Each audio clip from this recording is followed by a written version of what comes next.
Hello tout le monde, j'espère que vous allez bien. Donc aujourd'hui on se retrouve pour vous parler de mes premières lectures du Pumpkin Autumn Challenge. Donc je vous avais présenté ma pile à lire il y a quelques semaines en vidéo.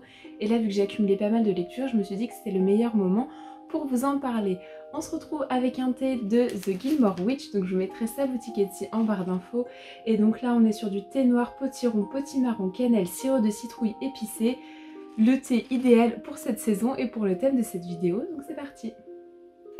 Alors je vais commencer d'abord par tout ce qui est roman, puis après par le roman graphique et enfin finir par les mangas.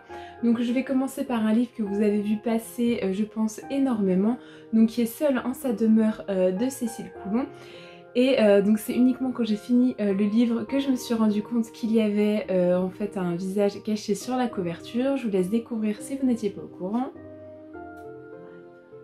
Donc si vous suivez ici,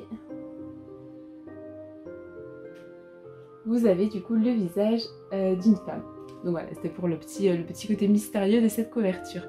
Donc je vais vous en parler à nouveau. Si jamais vous en avez déjà entendu parler, vous pouvez continuer au roman d'après sans souci. Donc là en fait c'est un livre où, si vous êtes baladé en librairie, il y avait énormément de coups de cœur, souvent de petits post-it sur ce livre-là. C'est un livre, je pense, qui s'est beaucoup vendu puisque je le voyais partout. Et on nous parle en fait d'un livre un petit peu gothique, une ambiance un peu gothique 19e. Et donc c'était un roman qui collait parfaitement à l'ambiance d'octobre et pour le Pumpkin Autumn Challenge.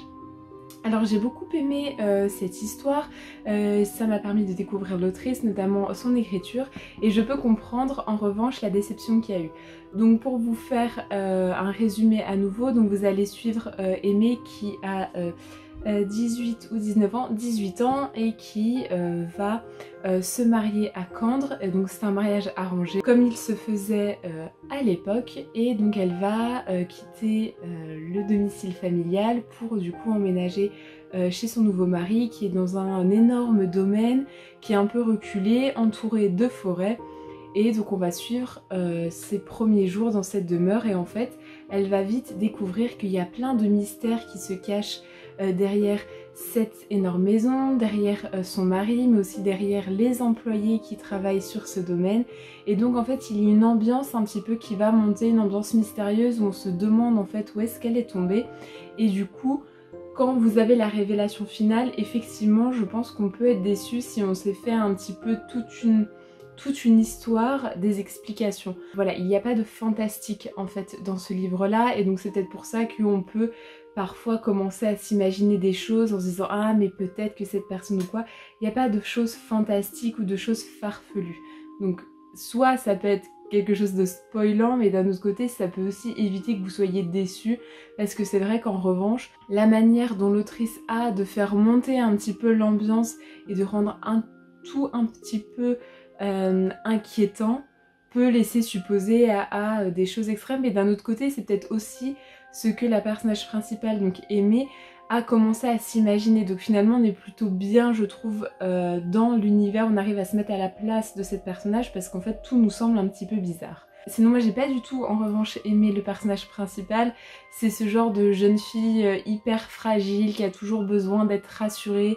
Elle apprend quelque chose qui ne lui plaît pas, elle reste 3 jours alitée. C'est pas un personnage qui, je trouve, va prendre les choses en main, va essayer de montrer qu'elle existe, va s'imposer, etc. Mais du coup on reprend un petit peu ce qu'on peut avoir, le cliché de la jeune fille au 19e siècle qui se retrouve dans un mariage arrangé et qui va devoir avoir cette vie d'adulte qui est peut-être en décalage avec ce qu'elle est aujourd'hui. Mais du coup moi c'est pas du tout le genre de personnage que j'aime retrouver et auquel je m'attache. Alors au niveau de son mari, on s'attend à beaucoup de mystères derrière lui, parce qu'en fait on a très peu de choses sur lui. Donc en fait ils ont l'habitude de discuter surtout le matin, tous les deux ils se retrouvent, et puis après lui il va qu'à ses occupations professionnelles, mais on le voit très peu. Et en fait après par contre vous allez avoir beaucoup de scènes avec du coup l'autre femme qui vit sur le domaine, qui est là du coup pour apporter son aide, notamment dans le quotidien d'Aimée, mais aussi pour le ménage, la cuisine, etc. Donc en fait, petit à petit, Aimée va se rendre compte que son mari lui a caché des choses, Elle va vouloir en apprendre un peu plus sur sa précédente femme qui est décédée rapidement après le mariage.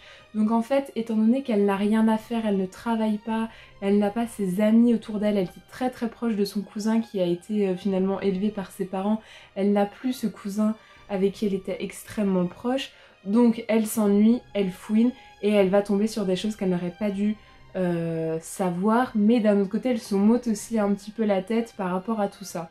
Et étant donné qu'elle s'ennuie, qu'elle dépérit un petit peu dans ce domaine où elle n'a pas l'impression d'avoir des amis, des alliés, et que tout le monde lui tourne un peu le dos, tout le monde lui cache des choses, son mari va vouloir lui faire plaisir et sachant qu'elle prenait des cours de flûte quand elle était jeune, va demander à une professeure de venir carrément de Genève pour aller dans le Jura où ils sont pour lui faire des cours. Et donc en fait ça va être une espèce de bouffée d'air frais qu'elle va avoir, c'est les leçons de flûte, et en fait elle va essayer justement d'avoir une alliée avec cette professeure là. Et donc il y a une relation très particulière qui se mêle entre les deux. Et puis après donc vous avez toute la fin qui est le dénouement et l'explication qui se cache derrière un peu tout ce domaine. Donc effectivement la fin peut être décevante parce que je trouve que tout est fait pour vous faire imaginer des choses un petit peu rocambolesques. Mais d'un autre côté ça se tient, on est sur quelque chose qui est bien entendu vu et revu. Néanmoins c'est pas des choses où je suis habituée à lire, donc ça m'a pas semblé, je sais qu'on peut le retrouver ailleurs, mais ça m'a pas semblé moi en me disant encore ce genre d'histoire. C'était plutôt bien, j'ai trouvé que l'ambiance était là. Maintenant voilà, moi la personnage principale m'a souvent fait lever les yeux au ciel, donc c'est pas un livre que je lui relirai, mais en attendant je suis plutôt contente d'avoir découvert cette autrice dans ce livre là, et je comprends qu'il ait plu, le coup de cœur non puisque je l'ai pas eu, parce qu'effectivement étant donné que je voyais que c'était un coup de cœur dans pas mal de librairies et que beaucoup de gens le lisaient, je m'attendais effectivement peut-être comme beaucoup à quelque chose d'un peu plus spectaculaire au niveau de la fin, et donc du coup j'ai pas eu ce coup de cœur, mais j'ai vraiment passé un bon moment de lecture, donc voilà, comme ça vous êtes au courant qu'effectivement il y a eu des coups de cœur, mais il faut peut-être pas trop s'emballer par rapport à ça. Donc c'était pour ma première lecture. Ensuite la deuxième lecture on passe totalement sur un autre genre, puisque là j'ai lu La Faucheuse. Je vous disais que je l'avais dans ma bibliothèque depuis très longtemps et que je ne l'avais jamais lu, et ce que j'avais un peu peur c'est qu'on était sur du young adulte. Moi c'est pas du tout un style, enfin j'en ai lu plusieurs et je finis par les revendre, ça me convainc pas vraiment. Et là j'ai eu une très bonne surprise, même si c'était plutôt mal parti, puisque il n'y avait pas autant de macabre auquel je m'y attendais malgré le nom. Donc on est sur une dystopie, on est des années après en fait notre monde actuel, et en fait on a trouvé un moyen de faire en sorte que vous ne mourrez plus. Donc on a réussi à combattre les maladies, la vieillesse, etc. Vous avez en fait des choses dans votre corps qui fait que dès que vous recevez un coup, que vous faites écraser ou quoi que ce soit, votre corps se régénère. Si vous essayez de vous suicider, enfin par rapport aux méthodes de suicide que nous on connaît à notre époque, vous êtes ensuite dans un centre de réanimation et en 3 jours vous êtes sur pied, si vous êtes écrasé par un bus ou quoi que ce soit, des gros accidents, vous êtes en centre de réanimation. Si vous vieillissez, que vous acceptez plus votre corps, vous allez dans un centre et vous demandez à ce que vous ressembliez comme vous étiez il y a 20 ans. Et donc il y a des gens en fait qui vivent plusieurs vies, puisqu'à partir d'un certain âge, on va dire, il faut un restart. Ils ont à nouveau 20 ans, ils se remarient avec quelqu'un d'autre, ils ont à nouveau d'autres enfants. Donc en fait on est dans un cycle un peu perpétuel où les gens d'un autre côté peuvent revenir comme ils étaient. Et donc tout est différent dans la manière de vivre, puisque on fait plus les choses parce qu'on se dit faut le faire maintenant parce que la vie est trop courte ou quoi que ce soit. Il y a bien entendu la manière en fait de voir la vie est complètement différente, mais on reste sur notre planète actuelle, et en fait il faut quand même gérer en fait la population, parce qu'on peut pas en fait continuer à avoir une population exponentielle qui ne meurt pas. Et donc on a mis en place ce qu'on appelle des faucheurs, donc qui on va dire un métier, et en fait ces personnes sont les seuls qui peuvent, on va dire, tuer les personnes pour en fait réguler cette population. Donc c'est des gens qui sont extrêmement respectés, puisqu'en fait tout le monde a peur de mourir, puisqu'en fait c'est la seule manière de mourir, et donc généralement quand un faucheur vient sonner à votre porte, ça sent pas trop bon pour vous. Et donc on va suivre un faucheur en particulier qui vient du coup pour tuer les gens qu'il avait prévus. Et il va rencontrer deux adolescents et par une manière différente pour les deux, il va les recruter en tant qu'apprentis, sachant qu'une des premières règle pour être apprenti faucheur, c'est justement de ne pas vouloir être faucheur, puisqu'en fait il y a quand même une éthique. On n'est pas là pour recruter en fait des gens psychopathes qui aiment tuer, on n'est pas là pour que des gens fassent ça par vengeance. Le but c'est vraiment un rôle éthique de réguler la population. Alors chacun a ses pratiques différentes pour le faire, mais souvent il y a une morale derrière, et voilà, ils ne doivent pas prendre de plaisir. Il y en a même qui décident de parler avant avec leurs futures victimes. Donc voilà, c'est tout un process qui fait que c'est pas vraiment barbare. Mais moi du coup je m'attendais à quelque chose de très macabre, et en fait ils veulent rompre avec cette image un peu de la faucheuse, et donc la règle c'est de ne jamais s'habiller en noir. Donc leurs vêtements sont colorés, chacun choisit une couleur particulière. Aussi quand ils deviennent faucheurs, ils adoptent un nom d'une personne connue à notre époque, donc des scientifiques, des gens de l'histoire. Et donc du coup on n'a pas ce côté, ils portent pas de masque, ils se baladent pas avec une faux, etc. Donc du coup on n'a pas ce côté vraiment de mort ou de faucheuse qu'on pourrait avoir et qui fait finalement très gothique. Donc au début je me suis dit ah mince, du coup j'ai pas du tout ce à quoi je pensais. Mais j'ai été vraiment positivement surprise parce que j'ai vraiment beaucoup aimé, je l'ai lu rapidement. Et en fait l'histoire m'a complètement happée. Alors effectivement on est sur une adulte, donc c'est à dire qu'on va suivre des adolescents avec effectivement leur saut d'humeur, leur caractère, etc. Mais la manière dont il est écrit, dont c'est construit, effectivement il y a aussi beaucoup de dialogue, mais franchement j'ai trouvé qu'il se lisait vraiment bien. Et ce que j'ai aimé c'est que je m'attendais à quelque chose, je me dis ok, donc le premier tome, il y a ce faucheur qui va recruter ces deux adolescents pour leur apprentissage. Leur apprentissage dure 1 an, puis ils ont des épreuves, on va les suivre. Il va y avoir quelques péripéties, et puis ils vont voir leur examen, et c'est fini. Et en fait, ça se passe pas du tout comme ça. L'année se passe pas du tout comme c'est prévu, leur apprentissage non plus. Et c'est ce que j'aimais, c'est qu'à chaque fois, il y avait un rebondissement qui fait que c'était pas quelque chose de linéaire auquel on s'attendait, et c'était pas du tout une histoire vue et revue, je trouve. Donc en fait, vous avez ces adolescents qui doivent renoncer à leur vie d'avant, puisqu'en fait quand vous êtes apprenti faucheur, vous allez vivre en fait avec votre maître d'apprentissage faucheur. Vous ne vivez plus avec vos parents, vous ne voyez plus vos amis ni vos parents, et si vous êtes amené à réussir l'examen, pareil, vous allez à nouveau, vous ne pouvez pas retourner vivre chez vous. Donc soit vous réussissez l'examen et c'est définitivement fini, soit en fait vous loupez votre examen et vous êtes censé revenir à votre vie d'avant. Compliqué quand vous avez passé 1 an à apprendre des techniques de combat, tous les poisons, toutes les manières de tuer. En fait c'est quelque chose que vous n'apprenez pas dans votre vie réelle, donc du coup ça sera forcément un décalage. Donc ils savent au moment où en fait ils acceptent cet apprentissage qui pourront jamais revenir à leur vie d'avant. Donc vous avez le côté apprentissage où en fait vous avez ces deux adolescents qui vont suivre leur maître donc dans son quotidien de faucheur, qui vont l'assister. Vous avez tout leur apprentissage théorique et pratique. Et vous avez effectivement tout le système politique des faucheurs, puisqu'en fait avant l'examen final il y a 2 petits examens où tous les faucheurs de la région, de la ville se réunissent à un endroit, discutent des points de leur métier, de leur vie, etc. Puis après on évalue les apprentis faucheurs. Donc cette partie-là vous permet effectivement de voir en fait toutes les relations qu'il y a entre les faucheurs et leurs différences au niveau de la pensée qu'ils ont de leur métier. Et du coup je trouve qu'en fait c'est plutôt complet et vous vous ennuyez pas. Donc il y a 3 tomes de ce livre-là. Je pense que je vais attendre un petit peu avant de lire le deuxième, mais j'étais vraiment positivement surprise, alors même que je m'attendais pas vraiment à tout ça, puisque je m'attendais vraiment à quelque chose un peu plus gothique et c'était pas le cas, mais vraiment contente.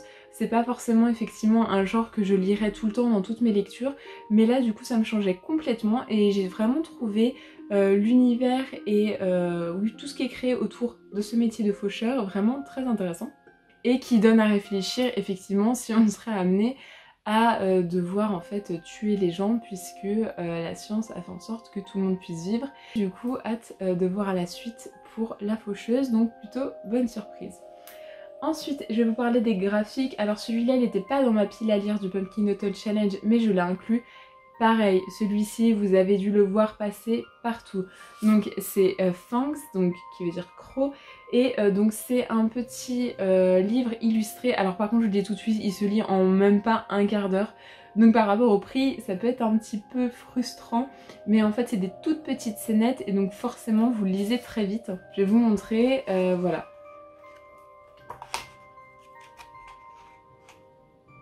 Donc ça se lit très vite. L'histoire en fait c'est tout simple, vous allez suivre un couple dans leur quotidien, sauf que ce couple il est pas du tout comme tout le monde, puisque la jeune fille est une vampire et le jeune homme est un loup-garou. Et en fait, là où ça aurait pu être en fait un livre sur la vie de couple et les petits problèmes du quotidien, c'est ça, mais du coup en incluant les problèmes de vampires et de loup-garou. Et donc du coup c'est extrêmement drôle, en fait vous pouvez prendre un problème de vie de couple au quotidien, mais avec cette particularité là, et en fait on part sur totalement autre chose. Voilà, ça se veut être très léger, très drôle, c'est pas trop gnangnan.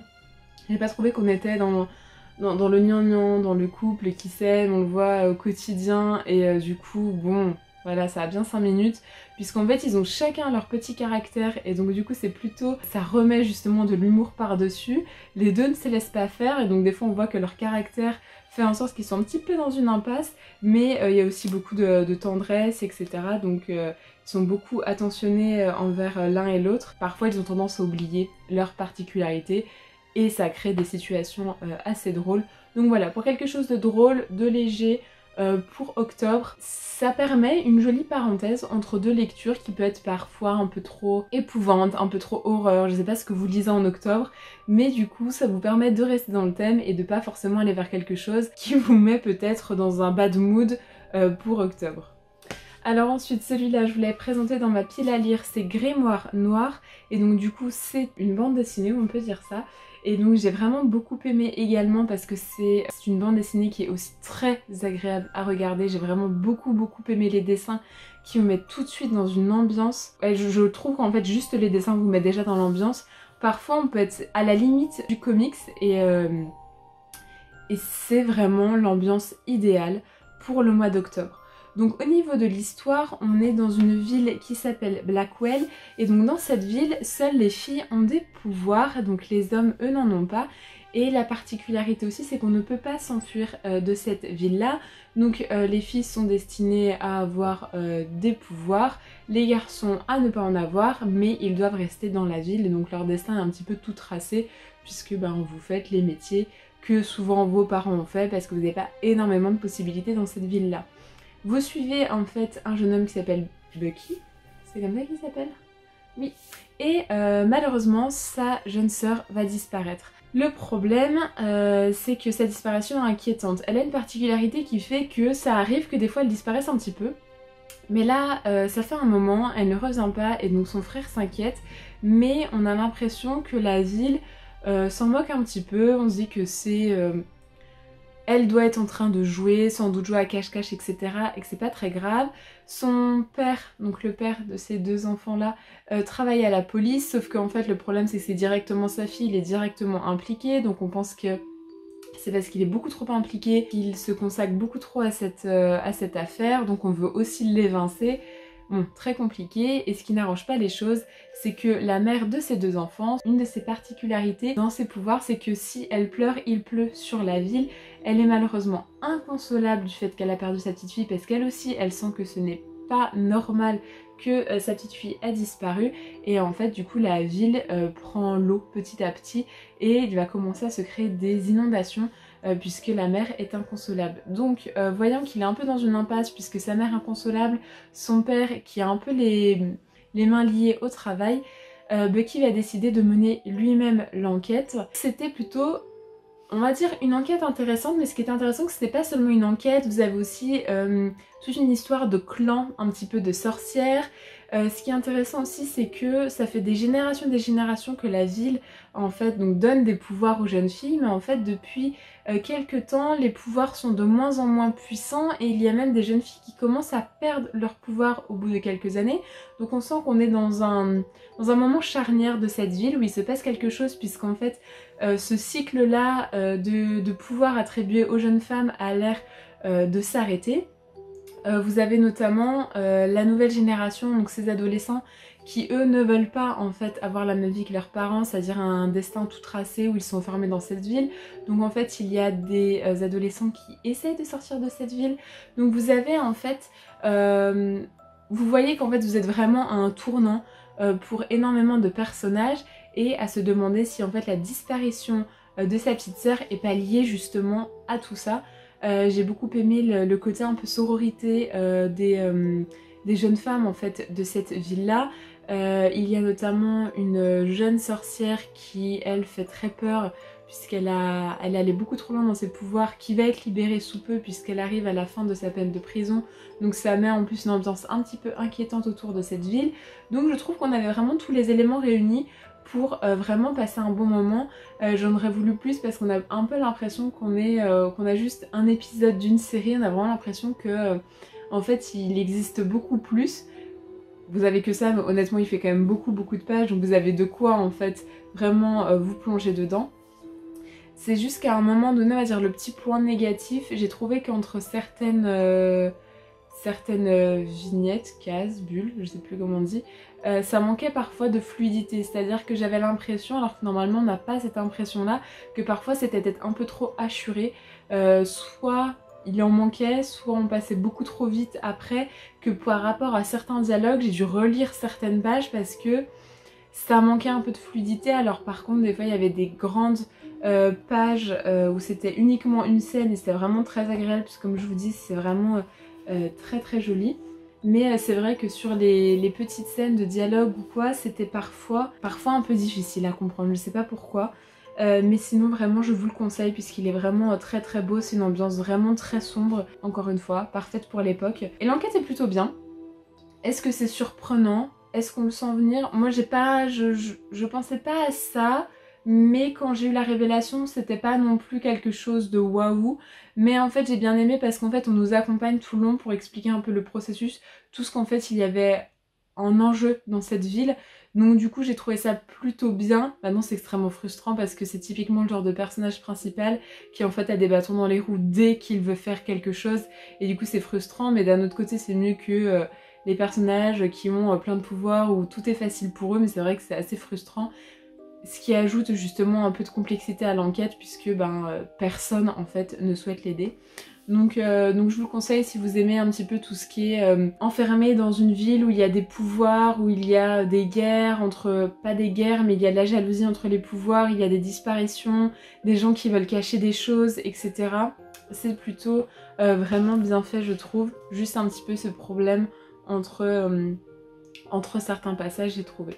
Au niveau des mangas, donc du coup, comme je vous l'avais dit, donc là j'ai lu Wandering Witch et j'étais mais tellement surprise, mais positivement, parce que quand on voit la couverture, on se dit bon, on va suivre les aventures d'une petite sorcière qui voyage, etc. Alors vous enlevez tout de suite le cliché de la petite sorcière blonde, toute frêle, qui va essayer de se trouver une place, etc. Parce qu'on n'est pas du tout là-dessus. On est sur une sorcière qui a du caractère, qui est arrogante au possible, qui sait ce qu'elle veut dans la vie, qui arrive et qui veut que les gens reconnaissent qui elle est et la traitent en fonction de son statut de sorcière et pas en dessous. Elle m'a fait énormément rire et voilà, j'adore ce côté, j'attends personne pour avancer dans la vie. Moi j'ai eu mon diplôme, hop c'est bon, je saute sur mon balai et je vais découvrir la ville. Il y a un problème, je gère, vous inquiétez pas. Voilà, c'était ça. J'ai beaucoup aimé, donc en fait vous allez suivre ce personnage, je sais même plus comment elle s'appelle en fait, Elena, qui s'écrit pas du tout comme vous pouvez penser, c'est E-L-A-I-N-A. Et donc en fait elle est fraîchement diplômée, donc maintenant elle a fini son apprentissage, elle est sorcière et en fait elle a décidé de parcourir le monde pour justement voir un peu tout ce qui se passe et pas rester uniquement dans son petit village. Vous allez comprendre au fil des aventures pourquoi en fait elle avait aussi envie de quitter là où elle vient.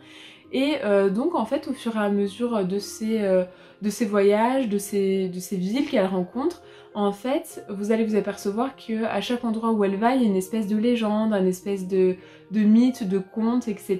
Et puis elle va un peu s'intéresser à tout ça, donc des fois casser complètement le mythe, des fois comprendre en fait ce qui se cache derrière cette légende. Donc c'était plutôt bien parce qu'en fait vous avez plein de petites aventures comme ça qui vous parlent tout de suite d'un autre sujet, comme des petits épisodes, et vraiment son caractère et son personnage est vraiment très chouette et ça fait du bien justement de pas tomber sur la petite sorcière un petit peu princesse qui sait rien faire de ses 10 doigts si elle a pas son prince charmant. Ce n'est pas ça du tout, elle m'a fait beaucoup rire, j'ai beaucoup aimé et donc du coup je me suis acheté le tome 2. Mais voilà, on est vraiment sur ce genre de sorcière là, donc si vous ça vous intéresse et que vous voulez justement quelque chose qui change un peu, c'est parfait, je vous le conseille. Vous avez vraiment le côté voilà, sorcière avec un chapeau pointu sur un balai qui a des pouvoirs, mais malgré tout je trouve ça très moderne, donc je peux que conseiller ce manga. Et ensuite pour finir, donc du coup je vous avais dit que je voulais lire Dead Company 2, donc c'est un manga sur 3 tomes qui est du coup de l'horreur, en fait un manga d'horreur gore, horrifique, et il n'y a que 3 tomes, et par rapport à comment se finit le tome 2, je me dis comment ils vont résoudre tout ça en un tome, mais j'aime beaucoup parce que le tome 1 c'était vraiment la mise en place, qu'est-ce qui se cache derrière la Dead Company, le personnage principal a l'impression à la fin du 1 de comprendre un petit peu ce qui se cache derrière Dead Company et vouloir leur faire à l'envers. Le tome 2 vous remet tout de suite les choses en place et on repart totalement sur autre chose, d'autres révélations de découvertes, vous vous rendez compte qu'on est dans un truc encore plus gore que ce que vous pouviez imaginer. Donc j'ai hâte de voir la fin de ce manga là. Donc voilà, on est sur vraiment les jeux macabres où on enferme des personnes tous ensemble et ils vont s'entretuer, à la fin il ne leur rester qu'un. Et là en fait on est dans une société qui en façade en fait elle crée des jeux vidéo basés sur des jeux macabres, donc c'est uniquement en ligne que vous jouez à ça. On se rend compte que non c'est pas juste une compagnie qui crée des jeux vidéo. À côté de ça on suit du coup une partie de jeux macabres réels avec des vrais humains. Et vous avez un personnage, donc le personnage principal, qui lui va être embauché à la Dead Company et qui, quelques années auparavant, avait justement participé à un jeu macabre et était ressorti le seul vivant. Donc je peux que vous conseiller, si vous aimez, si ça ne vous dérange pas plutôt de lire ce genre de manga un petit peu gore, etc. En 3 tomes, ça se lit vite et il y a beaucoup de suspense, donc hâte de le finir. Donc voilà pour, on va dire, cette première tournée pour le Pumpkin Autumn Challenge. Donc là je suis en train de lire X puisque je vous avais dit que je voulais absolument le lire et franchement j'aime beaucoup, c'est le genre de livre où vous êtes directement plongé dedans.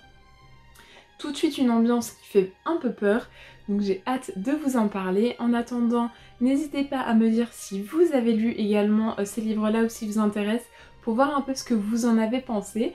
Moi du coup j'ai passé un très bon mois de septembre et octobre en compagnie de ces livres là. J'ai lu d'autres livres à côté, ça paraît peu pour 2 mois, mais en fait j'ai lu d'autres livres qui n'ont rien à voir avec le Pumpkin Autumn Challenge, dont je vais vous parler prochainement, ne vous inquiétez pas. Et en attendant, moi je vous retrouve dans d'autres vidéos. Salut!